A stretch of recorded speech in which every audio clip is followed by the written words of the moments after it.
buat kami sih nggak terlalu bermasalah, Pak. Itu biasa lah. Tapi kayak seperti statement Bapak tadi yang mengatakan bahwa, wah saya itu sudah obrak-abrik itu Alkitab. Pantesan Pak diobrak-abrik sih. Orang dibuka Pak dibaca. Ini disclaimer ya, bercanda ya. Jadi begini Pak, kalau kita tuh cuman membuka Alkitab, kita membuka Alkitab, disclaimer aja Pak, bercanda lah, jangan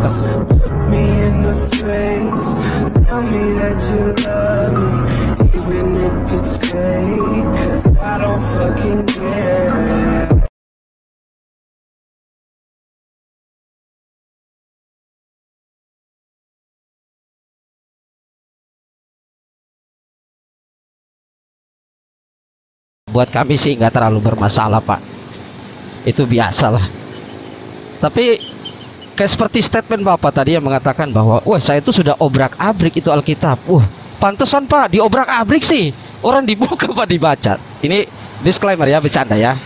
Jadi begini Pak, kalau kita tuh cuman membuka Alkitab, kita membuka Alkitab, disclaimer aja Pak, bercanda lah, jangan terlalu serius, toh biar kita jangan terlalu tegang.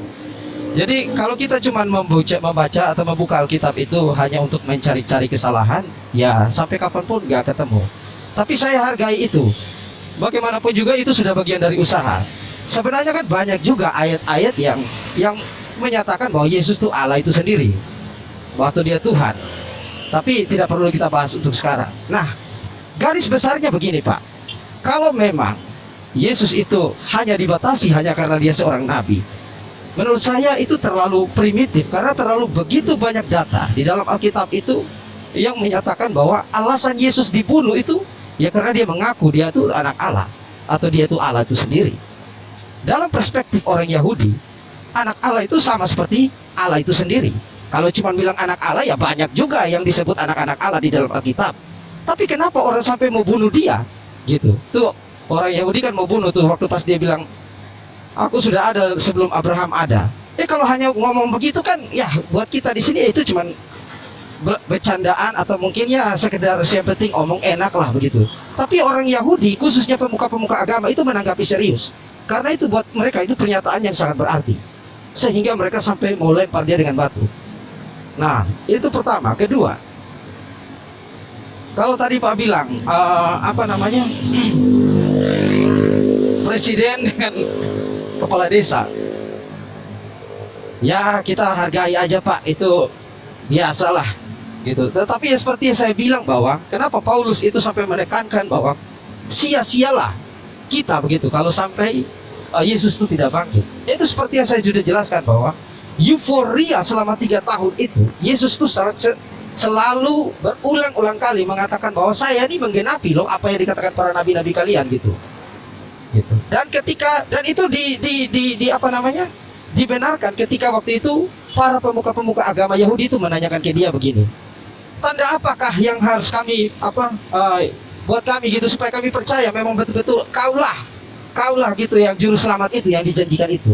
Lalu Yesus bilang, untuk angkatan seperti kalian ini saya tidak mau memberikan tanda-tanda yang terlalu lebih, tetapi saya hanya kasih tanda Yunus. Nah, tanda Yunus ini kita sudah tahu di dalam Alkitab. Saya nggak mau bahas kitab suci Al-Quran, saya nggak mau bahas. Mungkin ceritanya berbeda. Nah, dari Alkitab itu yang menjelaskan bahwa Yunus itu 3 hari 3 malam di dalam perut ikan. Itu simbolis dalam arti dia berada dalam 3 hari 3 malam dalam kematian. Tetapi Tuhan membangkitkan dia seperti itu. Jadi Yesus memberikan tanda itu untuk menjelaskan kepada orang Yahudi bahwa anak manusia itu akan seperti ini, atau anak Allah itu akan seperti ini dan akan bangkit. Jadi kalau siapapun yang tidak percaya bahwa dia pernah mati, dia pernah bangkit, ya menurut saya juga dia menolak perkataan Yesus itu sendiri. Ya, itu dari saya. Monggo yang lain mau menanggapi. Ada nggak dari Bro Admin? Kalau nggak ada saya sedikit sebelum ke Satata. Bro Admin ada? Ya, aku tadi monggo. Tadi penasaran itu Pak Kores, di hadis nomor berapa sih itu? Apa itu ya? Biar aku tahu juga, aku baru tahu soalnya kan pengetahuan tuh Pak. pada waktu bertemu pertama apa pada waktu Isra Mi'raj itu? Enggak, ini surah Al-Alaq, awal kali pewahyuan itu tertulis di ini. Iya. Dari Ibnu Sudah aku Ishaq ini tunjukkan panjang tadi itu, ini. Pak. Iya, tadi sudah aku Iya, terangkan Ustaz itu, Tata juga tunjukkan tadi itu. udah nunjukin, Udah tapi kan diterangkan mintanya juga dari itu. Nah, ini Udah, ini lanjut hadis dari terus. Ibnu Ishaq. Nah, ini nih. Ini panjang ini sampai ke Itu buku asli Kores. asli. Nggak mau, gua Ustaz nggak mau, Unggul. maunya PDF, diedit-edit, Oh, maunya nggak gua bisa. gitu. Masih pada berbayar kalau PDF, masih pada berbayar. Ini aku ngincer ini kenapa? Karena Al-Bidayah wan Nihaya itu adalah rangkuman dari Mufasir Ibnu Katsir dari penciptaan sampai hari kiamat gitu loh. Jadi kita nyari data nggak susah gitu. Nanti daftarnya tinggal lihat di sini nih, Ustaz. Nah, daftarnya tinggal lihat di wisatabuku.com nih bab-babnya gitu-gitu. Jadi kita nyari nggak susah. Gitu. Enak lah pokoknya, Masya Allah. Enggak, maksudnya gue Allah bilang merahmati PDF nyindir Ibnu yang sebelah, yang suka main-main PDF. Oh, Loh, online PDF Pak. murah nggak bayar. Ini 4 juta ini satu unggul 4 juta ini.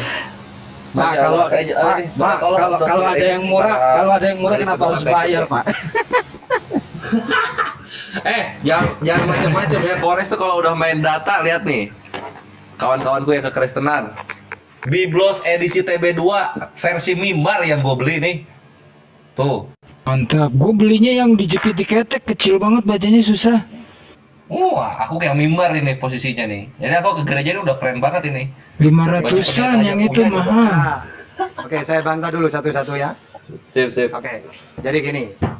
Ketika tadi mengatakan bahwa dalam Alkitab disebutkan bahwa Yesus itu Allah itu sendiri, itu tidak masalah. Karena dalam Keluaran 7 ayat 1, aku mengangkat Musa sebagai Allah. Nah, berarti Musa juga Allah. Terus, Yesus diantaranya Tuhan karena dia anak Allah. Oh, itu udah masalah, sudah aku jelaskan tadi. Israel disebut anak Allah, Salomo disebut anak Allah, 2 Samuel 7:14 ya. Juga orang yang membawa kedamaian seperti Yesus, dia disebut anak Allah. Matius 5:9, berbahagialah orang yang membawa damai, karena mereka disebut anak Allah. Jadi ini masalah anak Allah, udah batal. Terus yang ketiga, Yesus dibunuh. Gitu. Lah, iya, Karena ya, apa dia di- dibunuh? ini kok enggak, Kenapa dia dibunuh? Enggak kelihatan Maka di YouTube. saya pakai 2 kitab ini. Yesus dibunuh, pertama saya pakai Al-Quran. Dan sesungguhnya kami telah mendatangkan Alkitab Taurat kepada Musa. Dan kami telah menyusulinya berturut-turut sesudah itu. Dengan Rasul-Rasul. Dan telah kami berikan bukti-bukti kebenaran atau mujizat kepada Isa putra Maryam.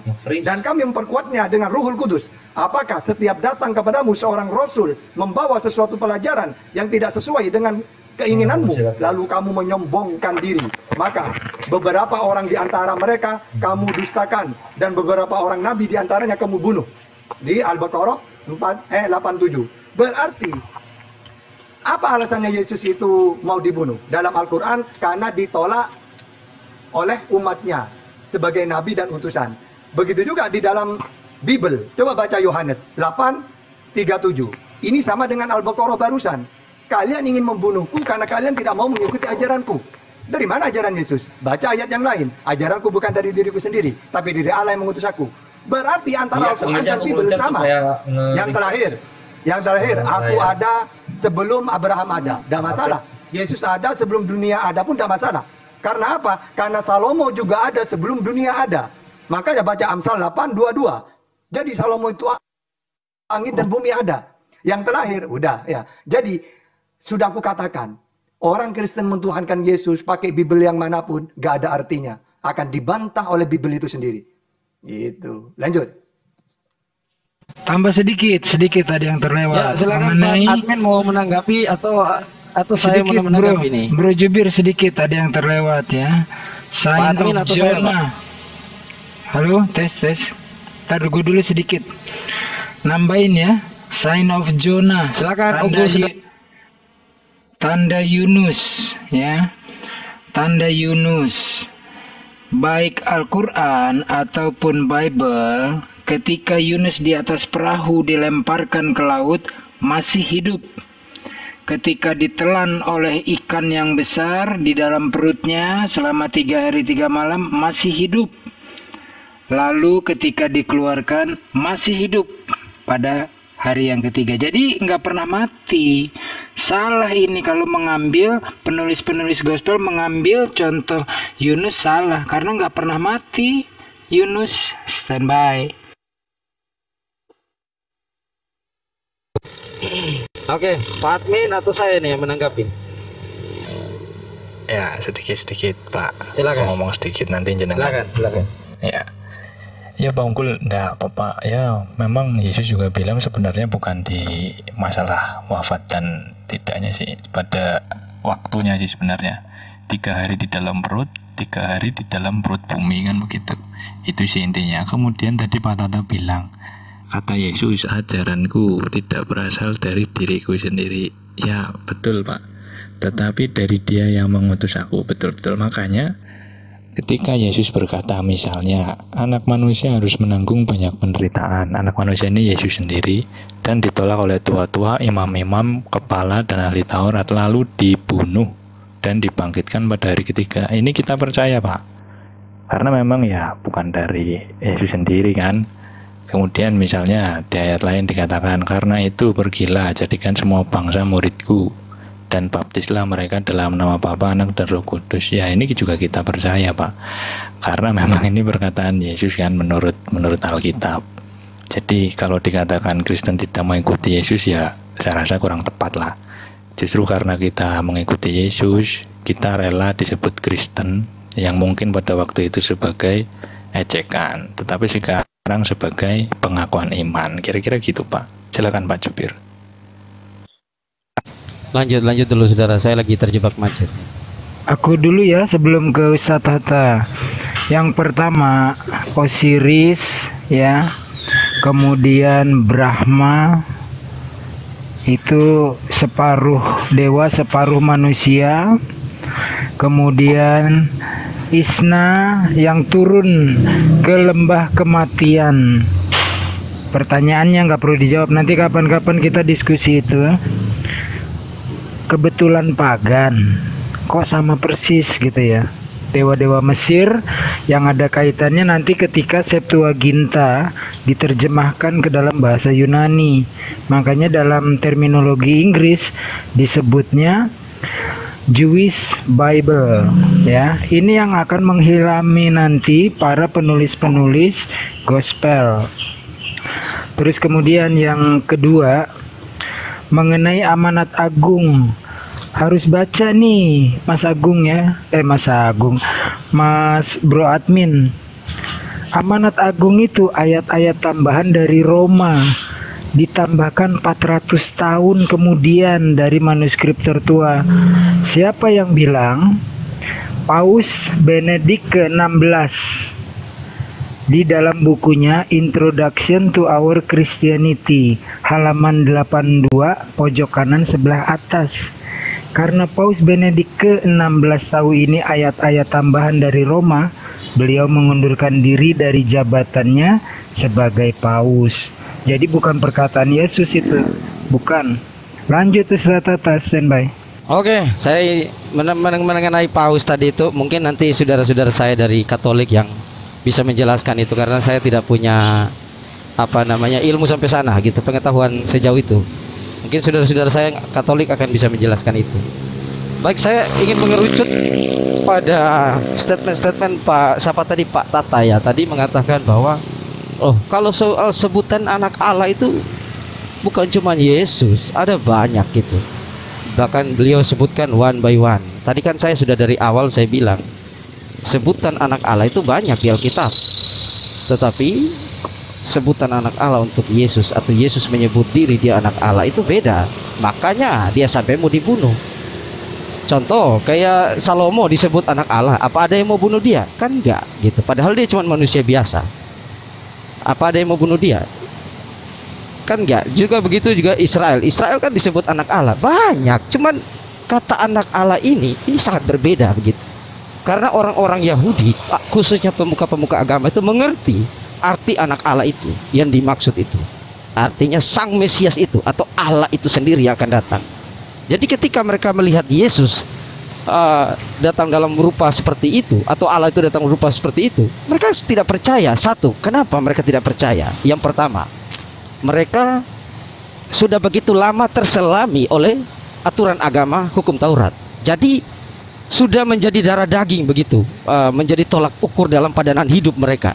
Itu pertama. Kedua, kedatangan Yesus waktu itu adalah sangat tidak tepat dalam situasi dan kondisi di mana bangsa itu lagi terjajah.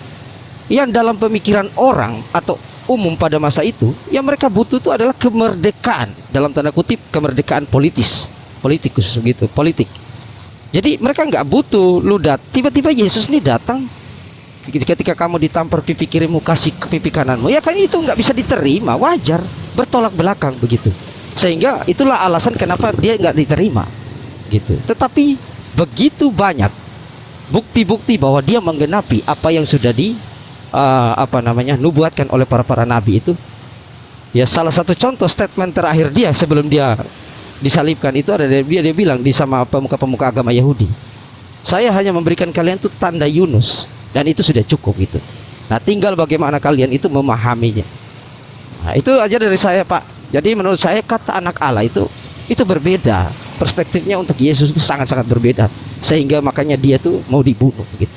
Karena buat orang Yahudi pada waktu itu adalah tingkatan penistaan agama yang paling tinggi gitu. Ketika lu menyebut diri lu anak Allah, itu dalam perspektif sudut pandang mereka itu kamu menyebut diri kamu itu Allah.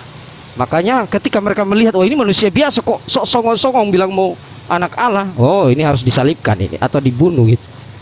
Karena sudah menista agama Yahudi pada waktu itu. Itu dari saya, Pak. Monggo yang lain. Pak admin silakan lanjut.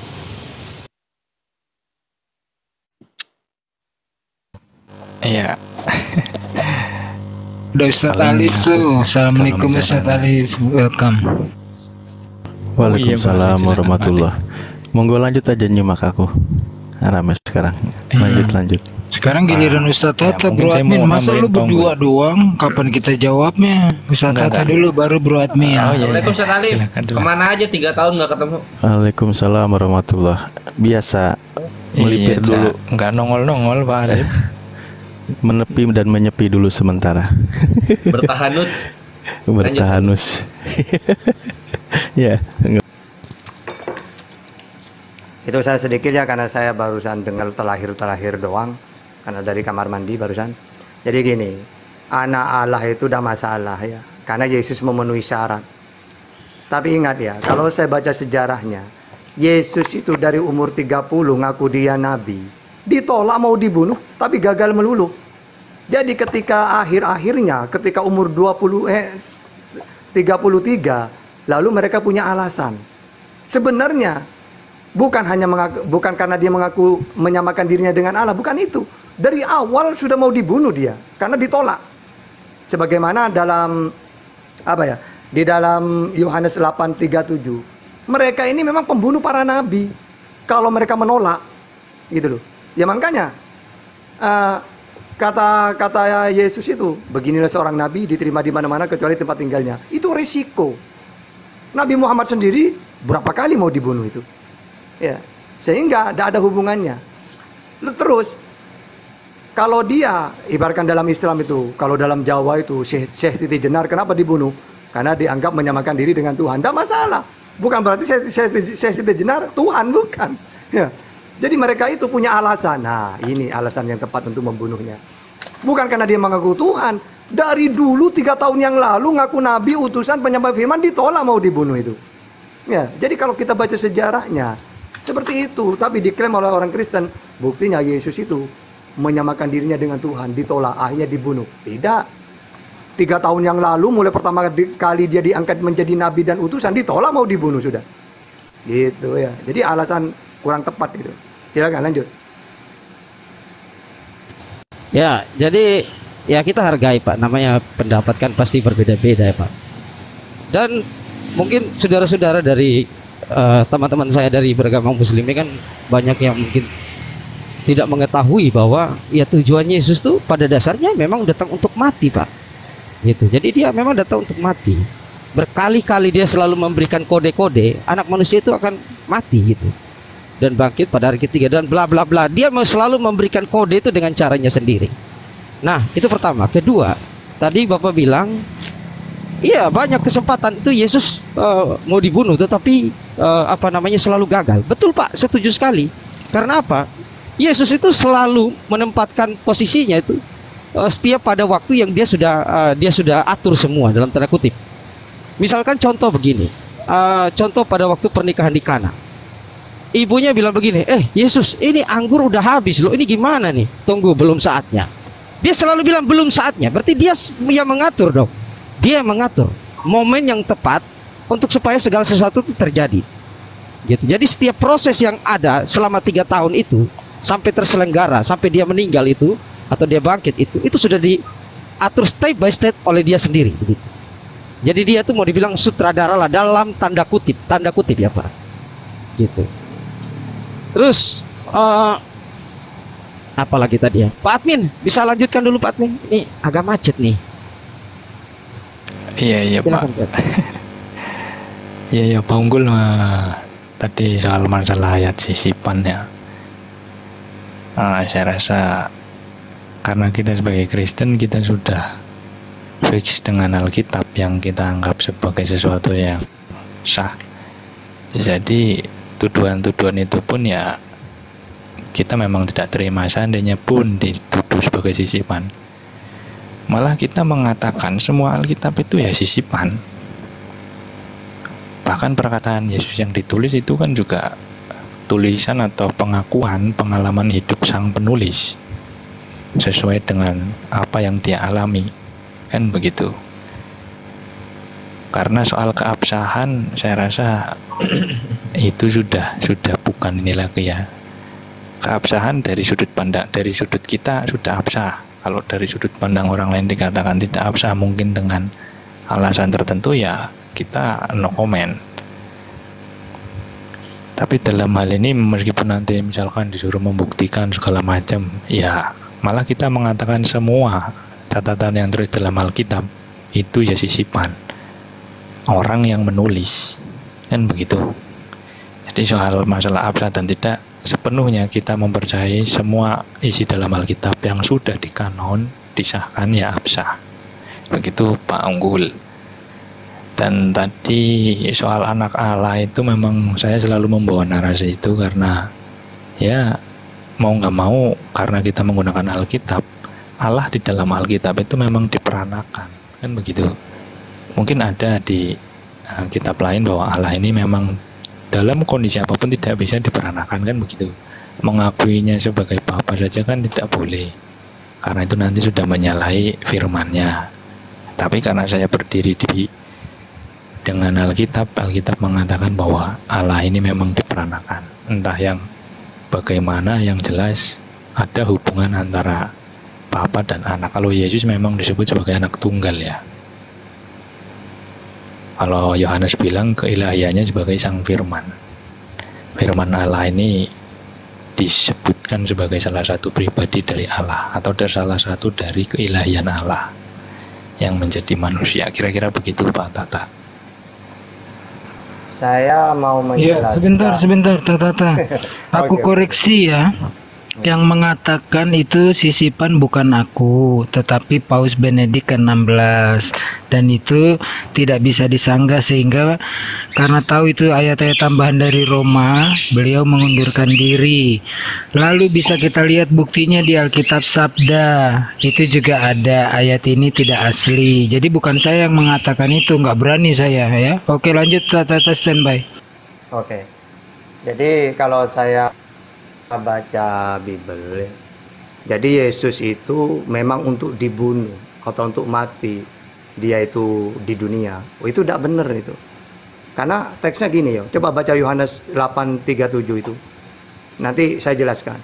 Memang aku tahu kalian ini keturunan Abraham, namun kalian mau membunuh aku karena kalian tidak mau menerima pengajaranku. Jadi mereka ini membunuh Yesus karena memang mereka mau menolak ajarannya gitu loh.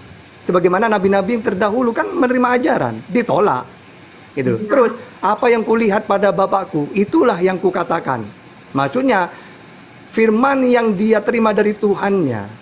Udah, itulah yang dikatakan.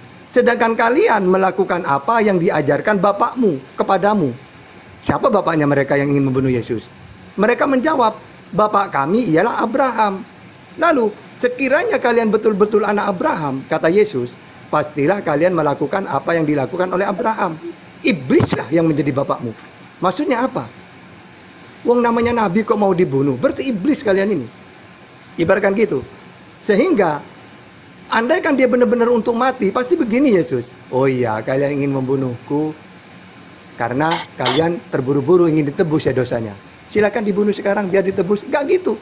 Justru orang yang ingin membunuh dia, iblislah bapakmu. Dikatakan gitu. Berarti Yesus itu tidak mau mati sebenarnya. Ya, karena kalau dia mati, ya, berarti orang yang membunuh ini iblis. Sebagaimana mereka lakukan kepada nabi-nabi sebelum Yesus.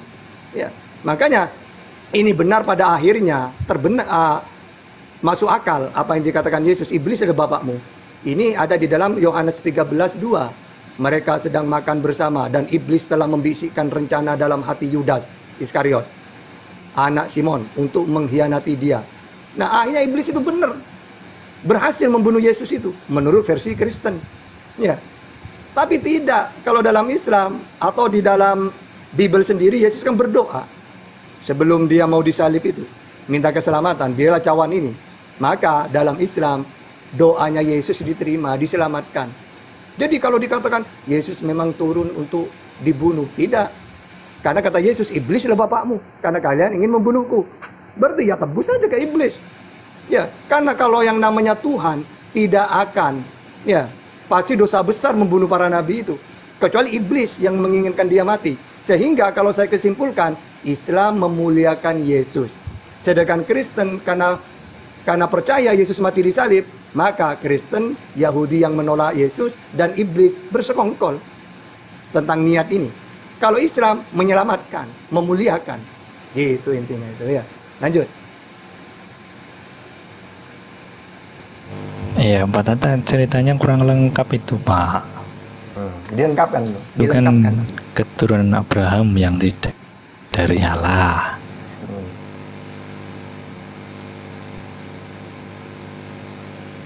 Sekarang gini aja, Brahmi, singkat aja. Yesus mati itu kan menurut Kristen mati ini. Ada rencana iblis apa enggak? Tes masuk Pak Tata suaranya. Masuk. Trot. Masuk jelas. Tuh ditanya tuh Bro Admin, penyaliban Yesus ada rencana dari iblis nggak?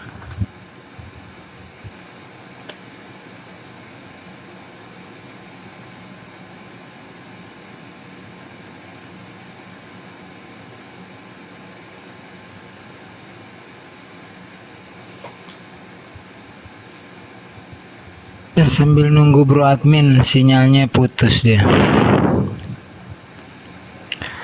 Iblis yang menyebabkan Adam dan istrinya masuk ke dalam dosa. Tapi justru iblis berperan juga agar manusia tertebus dosanya. Nah, ini nanti tinggal tunggu jawaban Bro Admin. Bro Admin udah balik belum lo? Udah bangkit?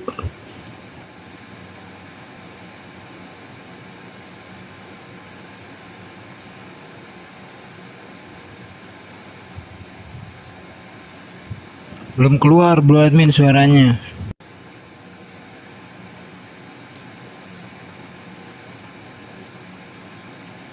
Tes.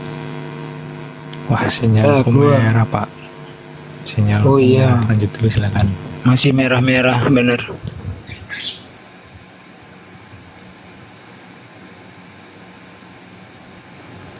Iya, jadi si Malakama kalau datang memang misinya untuk disalibkan, ada bukti di dalam Bible Yesus itu nggak rela disalib.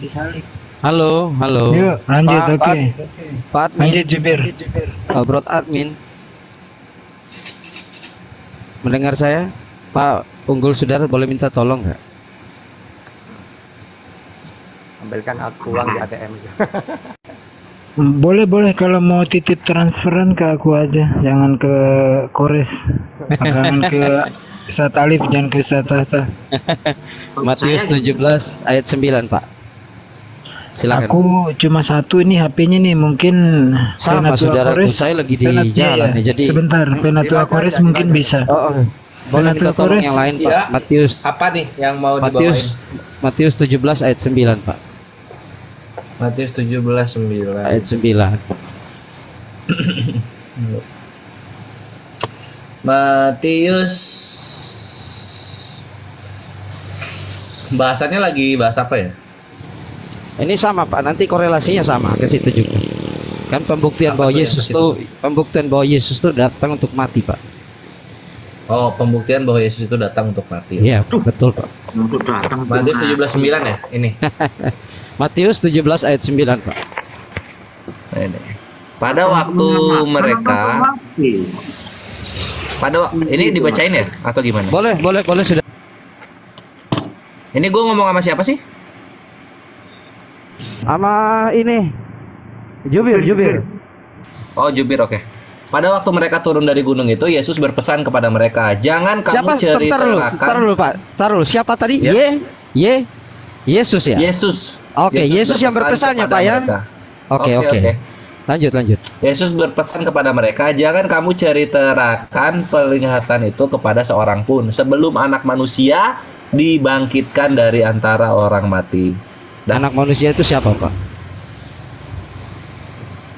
Itu Yesus Pak. Yosef. Berarti Kristen mentuhankan. Berarti Jadi intinya, secara tidak langsung Yesus tuh mau bilang bahwa itu tadi udah jelas tuh bahwa dia akan bangkit dari kematian. Berarti harus melalui proses kematian dulu. Gitu. Jadi dia ngomong sendiri tadi kan, dia ngomong sendiri. Mungkin bisa dibacakan ulang saudaraku, minta tolong. enggak, udah gini. Oh. Intinya udah. sudah jelas. Silakan. Kalian mentuhankan anak manusia, kan jelas ayatnya. Anak manusia kan gitu. Terus kamu tuhankan. Berarti Anak kalian manusia. mentuhankan anak manusia. Anak manusia itu gelar saudaraku. Gelar. Orang Yahudi juga tahu itu. Nah, terus yang Silakan, benar itu, silakan. kan Yang jelas. duduk di sebelah kanan yang maha kuasa itu manusia. Ngarang-ngarang kamu. Iya, anak Kisah manusia para itu Rasul gelar 232. untuk seorang anak manusia. Kisah para Rasul 232 yang membangkitkannya itu siapa? Coba kamu jelaskan itu. Kisah para Rasul 232, Jubir jangan kabur. Jelaskan. Enggak saudaraku, saya lagi di jalan. Jadi terus dari kemarin. masuk malam terus nih saudara. Pak ini siapa? Saya on cam ya biar percaya ya. Saya on cam ya biar percaya. Beneran masuk malam terus nih. Dinas malam terus nih Pak. Jalan terus. Ini Gokar mungkin. Apa Pak? Iya betul Gokar Pak. Ini loh kawan-kawan kerja apa namanya? Nah ini. Saya udah on cam nih Pak. Kelihatan kan? Mantap. Iya. Oke lanjut. Astaga. Ini apa? Profesi ya, jangan di ini. Jangan. Jadi saya bukan kabur ya saudara-saudara, karena memang saya lagi di atas kendaraan jadi nggak bisa terlalu banyak Nggak ini. ada. Enggak lah, kita kan Silakan beli-belikan, bang Pak. admin yang mau tanggapi silakan. Ayo bro admin ayo. bro admin lagi. Enggak, ini bahasanya apa? Kenapa Matius 17:9? Kenapa ke sana? Bahas apa itu? Yesus datang untuk mati. Betul. Matinya bunuh diri atau dibunuh. Nah Karena sebenarnya kalau gini, Mas gini loh, jangan terhipnotis karena ada kata dibangkitkan dari antara orang mati gitu. Ini Yesus di sini konteksnya kita lihat ya. Pada waktu mereka turun dari gunung, Yesus berpesan kepadanya, jangan kamu ceritakan penglihatan itu kepada seorang pun sebelum Anak Manusia dibangkitkan dari antara orang mati. Yesus ini ngobrolin, ini yang tadi kalian lihat itu jangan diomongin sebelum ada Anak Manusia dibangkitkan dari antara orang mati. Ini konteksnya ini ke penglihatan, bukan ke tujuan. Anak manusia itu siapa Pak? Anak manusianya ini anggaplah Yesus ya, supaya cepat kita, supaya berkembang. Anak Anggaplah Maria. Yesus. Ya, anak Maria, namanya Yesus, Yesus Eben Maria. Gitu loh kawanku, ya. Gitu. Nah, sekarang kita lihat penglihatannya itu tentang apa sih penglihatannya itu?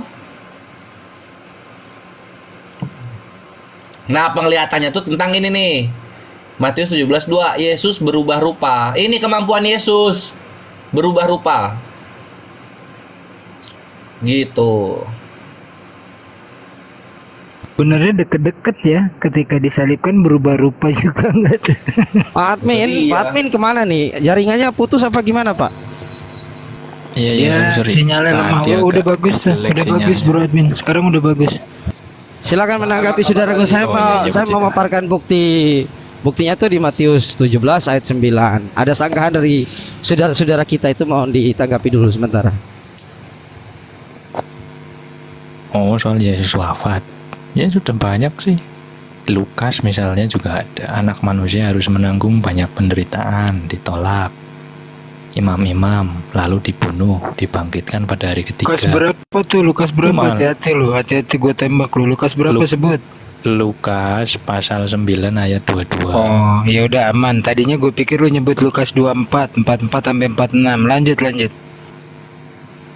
Enggak ada penggulnya. Ya, maksudnya menurut Alkitab ya memang disebutkan seperti itu, bahwa ada peristiwa yang harus dilalui dan itu sudah dilalui Yesus dan cawannya sudah diambil, kan begitu. Pak Kores jelasin, Kores, gue rada blank dikit.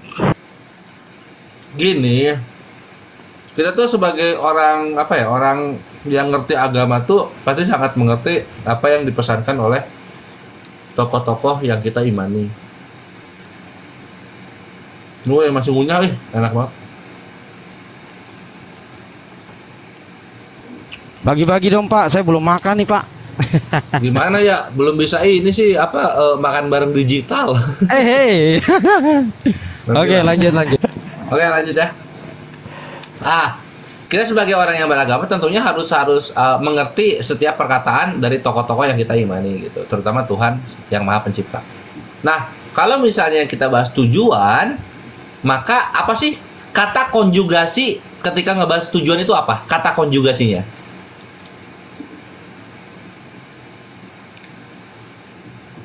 Ayo kata konjugasinya. Kalau ngebahas tujuan, kata awal itu apa? Kata awalnya atau kata konjugasi, kata penghubungnya kalau bahas tujuan.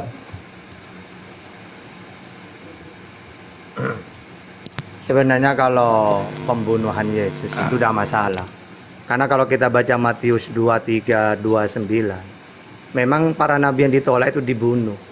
Misalnya ya, celakalah kamu hai ahli Taurat dan orang-orang Farisi, hai kamu orang-orang munafik, sebab kamu membangun makam nabi-nabi dan memperindah tugu orang-orang soleh. Dan berkata, jika kami hidup di zaman nenek moyang kita, tentulah kami tidak ikut dengan mereka dalam pembunuhan nabi-nabi. Tetapi dengan demikian kamu bersaksi terhadap diri kamu sendiri bahwa kamu adalah keturunan pembunuh nabi-nabi. Jadi kalau Yesus itu mau dia untuk mati atau tidak, namanya manusia ya harus mati dia. Namun manusia, nah matinya ini beda-beda. Kalau nabi-nabi yang dibunuh itu karena ditolak ajarannya, bukan sebagai Tuhan. Jadi tidak masalah. Masalah dia mau mati beneran atau tidak mati. Ya karena memang sudah menjadi kebiasaan orang Israel pembunuh para nabi itu. Ayatnya jelas itu. Ustadz, memang Yesus harus mati dulu baru bisa jadi Tuhan. Iya, karena doktrinnya Paulus kan Roma 14 7 sampai 9. Supaya ya kan? mereka supaya dia jadi Tuhan. Gitu. Ini aku bawain dua ya. Nah itu tadi udah disebut tuh. Kata konjugasi kalau kita bahas tujuan tuh tadi tuh Tata udah nyebutin. Oke. Apa? Ya udah. Kalau masih belum mudeng ini aku kasih tahu. Kata konjugasi untuk tujuan itu adalah kata supaya atau agar. Pak Hos, Pak Unggul, Pak Admin, Pak semua saudara-saudaraku yang di dalam room ini saya izin pamit dulu soalnya udah nyampe. Oke, nanti kita gabung lagi di malam-malam berikut. Mohon maaf ya saudara-saudara. Selamat malam, salam sehat. Malam juga. Nah itu jadi katanya tuh harus supaya atau agar. Nah kita lihat nih ada kata supaya dan agar itu di mana di perkataan Yesus. Itu gampang banget di Yohanes tuh tumpah-tumpah. Contoh Yohanes 5:36. Ketika Yesus sedang ditanyai mengenai kesaksiannya, apa yang dia katakan? Tetapi aku mempunyai suatu kesaksian yang lebih penting daripada kesaksian Yohanes, yaitu segala pekerjaan yang diserahkan Bapa kepadaku supaya aku melaksanakannya. Pekerjaan itu juga yang aku kerjakan sekarang, dan itulah yang memberi kesaksian tentang aku. Nah ini, bahwa adalah salah satu kata untuk menjelaskan tujuan. Bahwa Bapa yang mengutus aku. Bapak yang mengutus aku supaya apa? Ya ini, supaya aku melaksanakannya. Nyanya itu apa? Pekerjaan. Jadi pekerjaan-pekerjaan Bapak dikerjakan Yesus. Apakah pekerjaan Bapak itu mati? Kan enggak, my brethren. Ya enggak? Enggak ada pekerjaan Bapak mati untuk menebus dosa. Ingat, Bapak dan Yesus adalah satu. Nah, kalau satu, Yesus mati, Bapak juga mati. Posisinya enggak ada konsep seperti ini yang diceritakan oleh Bapak maupun Yesus. Kan gitu. Itu pertama. Nanti ada lagi Yohanes 17:21 nih, tujuan. Tuh, kata supaya. Ini ketika apa ya? Yesus berdoa dan Yesus menyatakannya, menegaskan. Yohanes 17 itu perikopnya tentang penegasan Yesus itu ngapain gitu. Nah, di sini. Supaya mereka semua menjadi satu, sama seperti engkau. Nah, ini ya. Jadi nggak cuma Bapa dan Yesus juga, tapi murid-muridnya juga. Orang-orang yang mengerjakan pekerjaan yang sama dengan Yesus, mereka bersatu dengan Yesus dan Bapa. Supaya mereka semua menjadi satu sama seperti engkau, ya Bapa, di dalam aku dan aku di dalam engkau, agar mereka juga di dalam kita gitu. Jadi saling dalam-dalaman, supaya dunia percaya bahwa lagi nih, bahwa apa? Engkaulah yang telah mengutus aku. Ini balik lagi ke yang di awal Bro Admin tanyakan gitu. Memang pengakuan itu penting ya. Pengakuan itu penting ya. Isi pengakuan Yesus selalu Bapa mengutus aku, dialah yang mengutus aku diutus. Selalu begitu gitu. Nggak ada yang berbilang Bapa lah yang menuhankan aku ini dijadikan Tuhan oleh Bapa, akulah Tuhan. Itu nggak ada. Gitu loh kan. Itu Nah, ini tadi ya, konjugasinya supaya agar bahwa ya menjalankan perintah Bapaknya, menjalankan perintah pengutusnya. Itulah statementku. Tuh Bro Admin, kita udah bahas belum? duluan, cari kata itu, cari kata supaya agar bahwa jatuhnya pasti ke aku diutus. Itulah kami mengambil dari pengakuan yang tertulis, kalian mengambil dari pelantikan yang dieksegesis. Cakep banget pantunnya. Masak air. Iya. Lanjut. Kalau kata konjugasi karena, nah misalnya itu baru tuh, karena aku dituhankan oleh Bapakku, baru tuh, tapi kan nggak ada tadi. Ya silakan Bro Admin atau siapa yang mau menyanggah. Nah, jadi di Roma 14 nomor 9 kan, sebab untuk itulah Kristus telah mati dan hidup kembali supaya ia menjadi Tuhan baik atas orang-orang mati maupun orang-orang hidup. Nah, di sini dari kalimat ini menurut Bible dan Rasul Paulus ini ya sebelum mati di tiang salib dan bangkit di hari ketiga, jelas Yesus bukan Tuhan. Kenapa? Karena menurut Paulus agar bisa menjadi Tuhan, Yesus mati terlebih dahulu. Jadi sesuai ajaran ngawur ini ya. Maka coba kita lihat selama hidup Yesus ajaran ngawur gimana? Bentar. Loh ya itu sejak lahir gini. Ya, bentar. Sejak lahir samping digosipin mati di salib. Jelas Yesus bukan Tuhan, Bro. Iya kan? Nah, teori asbun ini asal bunyi, Paulus ternyata ditolak mentah-mentah oleh Kayafas. Ya kan, dalam pembantahannya dengan penguasa setelah timbul gonjang-ganjing di bumi nih, Yudea sejak Yesus menghilang, tapi tidak jelas entah kemana. Nah, penatua dari ke-12 murid Yesus itu menjelaskan seperti tercatat di Kisah Para Rasul, Pak. Di Kisah Para Rasul 3:26, membangkitkan hambanya dan mengutusnya kepada kamu. Kisah Para Rasul 3 nomor 26. Yesus inilah yang dibangkitkan Allah, dan tentang hal itu kami semua adalah saksi. Kisah Para Rasul 2:32 kan. Nah, terus di dalam Kisah Para Rasul 3 nomor 13, Allah Abraham, Ishak dan Yakub, Allah nenek moyang kita telah memuliakan hambanya. Kan gitu. Nah, jadi menurut sejati Yesus, jadi bukan menurut yang mengaku-ngaku sebagai murid Yesus alias Paulus gitu kan. Ya, Yesus memang dibangkitkan oleh Allah, tapi bukan untuk menjadi Tuhan seperti ayalan Paulus gitu kan. Itu kan sesuai yang tertulis, Pak.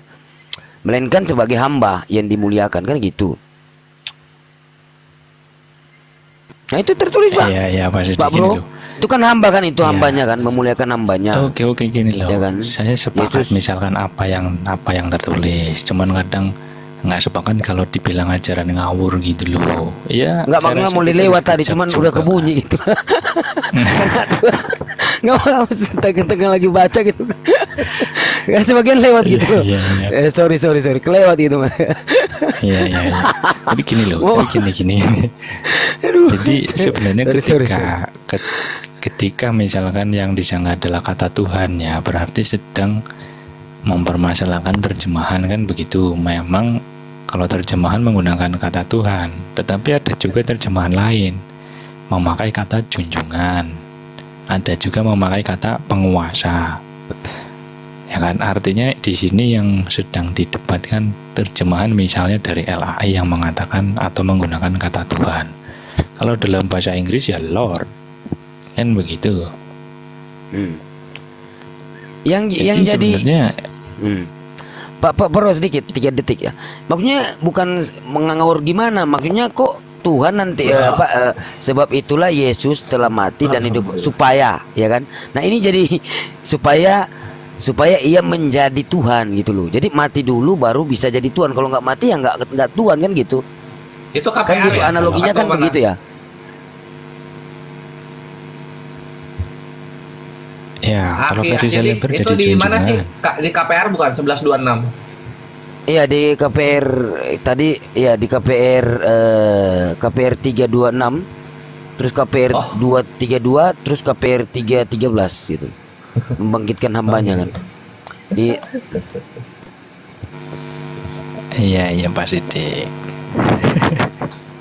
Makanya Nah, ini kan kawan muslim nih, upgrade tanya di mana Yesus adalah Theos. Nah gitu. Jadi supaya set langsung gitu loh. Ya kalau bilang Theos langsung ya nggak ada loh Pak. Allah dihapus diganti Theos, Kristen bubar nggak kira-kira? Enggak. Keberatan nggak Bro Admin? Kalau misalnya diganti jangan pakai Allah, pakai Theos. Keberatan nggak? Ya nggak apa-apa sih, nggak ada yang keberatan sih. Sebenarnya bukan keberatan Pak. Gini loh, problemnya itu adalah kebiasaan. Karena kan memang ini kan sudah lama ya, berlangsung lama ya. Kebiasaan ini juga udah kebiasaan yang muncul tuh gini loh. Tuhannya satu, hanya kita yang berbeda. Nah itu loh yang jadi problem. Ya kan, padahal Alkitab juga memang berbeda. Kalau misalkan Allah dikatakan dengan Theos berarti dua entitas kan yang berbeda. Nah, tadi katanya Tuhannya satu, kitanya yang berbeda. Iya, itu maksud saya. Allah dengan Theos berbeda. Iya, maksud saya kebiasaan yang sudah hidup sampai sekarang, kebiasaan yang ada di Indonesia misalkan ya, itu kan mengatakan bahwa Tuhannya satu, kita itu Tuhannya satu, hanya caranya yang berbeda kan gitu. Tetapi padahal secara data misalkan dikatakan Alkitab itu Theos, itu kita sudah berbeda. Iya, berarti kebiasaan itu nggak boleh dijadikan landasan keimanan. Landasan keimanan kan harus Alkitabiah. Makanya kalau diganti Theos, Kristen bubar. Ya kalau bilang bubar sih ya bukan bubar Pak, tapi khusus untuk orang Indonesia sendiri mengedukasinya yang walaupun jumlahnya misalkan lebih sedikit daripada Muslim, mengedukasinya juga perlu effort kan. Jadi ya mungkin nggak bisa cepet gitu loh, bisa tapi mungkin nggak bisa cepet, bertahap lah. Mungkin dimulai dari sosial media seperti ini, komal-komal. Oh ternyata mulai terbuka kan, penontonnya juga mulai banyak kan gitu. Lama-lama kan gini kagetnya, oh ternyata Tuhan kita Theos ya. Ya kan itu diambil dari bahasa sana toh. Malah kan memang nama diri kan itu sudah jelas toh. KBBI juga sudah jelas kan gitu. Cuma kan KBBI juga jarang yang baca Pak. Jangankan KBBI. Betul. KBBI bukan tanggung jawab umat. Yang tanggung jawab itu LAI, karena kan dia menerjemahkan kan. Ketika menerjemahkan ke dalam bahasa Indonesia, dia harus tunduk dan patuh kepada kaidah penerjemahan dan Kamus Besar Bahasa Indonesia. Mereka terdiri dari orang-orang pintar loh, tapi kejujurannya dipertanyakan, akuntabilitasnya dipertanyakan. Mereka tahu ada kesalahan itu, tapi tetap dipertahankan, bertahan dalam kesalahan. Ini yang bahaya karena keimanan loh. Ya, kalau Islam itu udah punya original teksnya. Mau merubah terjemah itu berhati-hati sekali, tapi makna tidak berubah. Contohnya gini, zaman gue SMA, surga yang di bawahnya mengalir sungai-sungai. Ketika gue kuliah, ada terjemahan baru dari Kemenak juga, tapi terdiri dari para ulama dan para ahli tafsir di Kemenak, ya. Dirubah terjemahnya menjadi surga yang sungainya terus mengalir. Secara etimologi berubah, tetapi secara makna tidak berubah. Ini kaitannya nanti dengan misalnya varian reading. Gitu bro admin. Jadi yang bertanggung jawab bukan umat. Ya salah sendiri, umat nggak pernah baca, tidak. Yang salah LAI. Mereka orang-orang pintar, ahli bahasa, tapi akuntabilitasnya, kejujurannya diragukan. Lanjut standby. Nah, jadi kalau aku lihat sih karakteristiknya memang LAI ini adalah orang-orang Kristen yang sifatnya itu ingin bersahabat dengan Islam gitu, sehingga disama-samain gitu loh. Nah, sedangkan yang kita sering berdialog di sini itu adalah terhitung-terhitung yang ingin jahat terhadap Islam, sehingga pengennya beda. Bukan Bro Admin. Contohnya yang jahat ini Bro Admin nih. Bro Admin contoh yang jahat. Enggak, Bro Admin ini baik. Karena Bro Admin ini ya, kalau aku kasih nama ketunggul, dia ini adalah Kristen oknum gitu. Oknum dia ini. Karena yang asli-asli itu yang menghujat Islam, yang asli itu yang menghujat. Gitu. Itu baru Kristen sejati itu, menghujat Islam, Kristen sejati. Gitu. Oh, Bro Admin iya. oknum. Oh, berarti Bro Admin bukan Kristen sejati nih. Bukan. Loh. Kristen sejati itu harus menghujat, memfitnah, itu baru tuh Kristen sejati, memelintir ayat-ayat terjemahan Al-Qur'an. Nah, gitu. Oh, wah kalau itu mah Kristen YouTuber mungkin. Ya itulah Kristen YouTuber itu Kristen sejati. Aslinya Kristen tuh begitu lah. Ya kan, tapi nggak gitu juga lah. Itu oknumnya berarti sama lah seperti saya oknum juga. Kalau dari pengajaran ya nggak ada lah yang jahat-jahat gitu. Pengajarannya kan kasih kan gitu. Sama Muslim kan juga sama, suruh kasih juga kan. Yang oknum pakainya yang kasih. Coba kalau yang menghujat dia udah memakainya dengan yang secara menyeluruh. 1 Samuel 15:3 dipakai sama dia. Ini ajaran kasih itu cuma oknum Kristen. Kristen sejati itu yang menghujat, memelintir ayat, memfitnah, itu Kristen sejati. Kalau Bro Admin ajaran kasih, dia berarti oknum Kristen nih, Kores. Nah, makanya aku tuh agak males kalau dialog sama Kristen oknum gitu. Jangan dibalik-balik. Ya, ini udah tahun 2000 kan. Enggak, karena saking banyaknya brethren admin, saking banyaknya.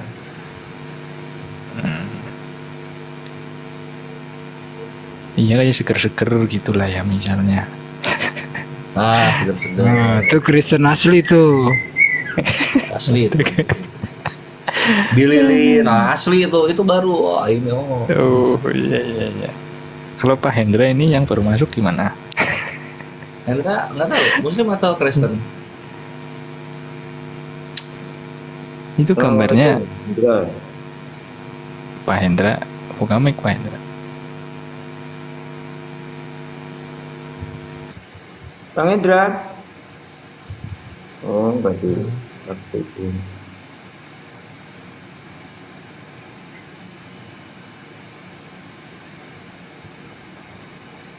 Oh, Bang Hendra itu mualaf katanya. Ya. Mualaf. Mualaf dari mana? Mic-nya ditutup, tinggal dipencet aja dibuka. Hendra. Masih pakai foto Batistuta tadi. Aktif ya. Tidur kayaknya dia. Haleluya, dia ada haleluya ini. Haleluya siapa ini? Naikin. Si Halu nih baru nih asli nih Oh, Kristen bukan asli. ini Oh enggak muslim nih sih. Ini mah kawan nih. Mana mungkin halnya pakai mukanya sendiri, nggak mungkin ya. Oh. Haleluya. Ya, gitu dulu wis. Pak Amir, Pak Assalamualaikum. Unggul, Pak Tata, Bang Zidik, Bu Nora, Pak Alif, aku tak izin turun dulu ya. Iya iya. Oke. Thank you ya Bro Admin ya. Ya. Maaf kalau Ya, ada kata-kata sama-sama. yang salah ya. Mohon maaf. Sorry tadi Saya ya, minta maaf. bro ya, sorry Ya, ya. ya. Sorry ya. Siap. Oke, gitu. Makasih ya. Iya, iya. Selamat malam. Iya. Selamat malam juga. Nah itu udah kebuka tuh bajunya. Oh baju, mic. Assalamualaikum. Oh bukan. Waalaikumsalam. Waduh, Salam. ada Edis, tak naikkan Edis saja situ.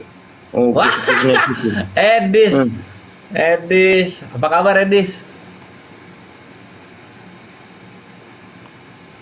Halo Edis, selamat malam.